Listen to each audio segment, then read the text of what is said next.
Bismillah. Yuma était une orpheline. Sa mère était morte en lui donnant la vie. Très jeune, on l'avait mariée à un homme jaloux, si jaloux qu'il avait quitté tout le monde pour aller s'installer au milieu de la forêt. Tous les soirs, de retour de la chasse, il battait Yuma. Ce soir-là, il fut particulièrement cruel. Après avoir battu Yuma comme en bas son mit, il s'empara de son fusil et menaça de la tuer. Yuma se sauva dans la nuit. Elle voulut rejoindre le village de ses parents. Mais le village de ses parents et le hameau de son mari étaient séparés par une grande rivière. Dans cette rivière vivait un vieux caïman mangeur d'hommes. Une fois la nuit tombée, personne ne pouvait traverser cette rivière sans se faire dévorer par le vieux caïman. Yuma se retrouva au bord de la rivière. Si elle s'y jetait, le vieux caïman allait la dévorer. Si elle retournait chez son mari, celui-ci allait peut-être le tuer. Elle tremblait, pleurait, se lamentait. Soudain, la rivière se mit à remuer dans tous les sens, balayée comme par une tempête, et dans l'obscurité, Yuma vit émerger de l'eau et nager vers elle quelque chose comme une île flottante. C'était le vieux caïman. Il vint s'amarrer près de Yuma et lui dit: Monte sur mon dos, ma fille, je vais te faire traverser. Yuma monta et le caïman la transporta sur l'autre rive. En la déposant, il lui dit cependant: Que cela reste entre nous, personne d'autre ne doit le savoir. Yuma rentra chez ses parents. Sa marâtre, effrayée, lui demanda: Qui t'a aidé à traverser la rivière? Dis-moi. Elle répondit en baissant les yeux: Personne. Son père lui posa la même question. Les vieux du village, les jeunes, à tous, elle répondit: Personne.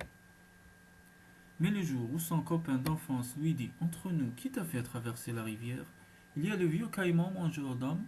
Même les plus braves chasseurs ne peuvent s'y hasarder. Une fois la nuit venue, dis-moi le secret entre nous.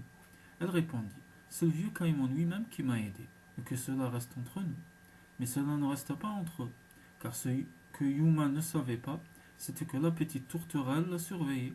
La petite tourterelle qui avait été témoin du pacte avec le vieux caïman. Arriva le jour où elle devait retourner chez son mari. De nouveau, toute seule, elle se retrouva au bord de la rivière. Dans la nuit, c'était le clair de lune.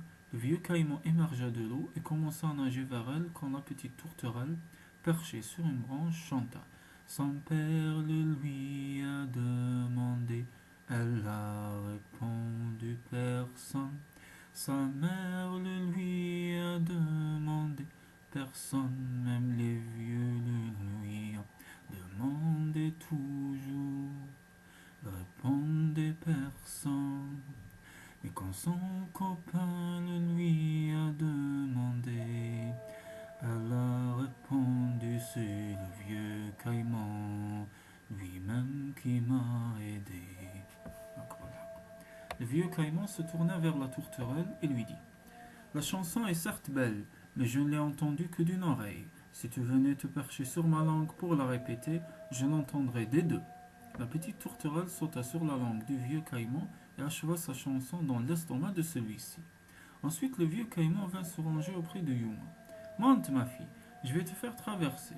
Égare à ton mari si de nouveau il touche un seul de tes cheveux. Il aura affaire à moi. Il fit traverser Yuma et lui donna beaucoup de richesses, des vêtements, de l'or et des chevaux. Elle devint une reine et fonda sa dynastie.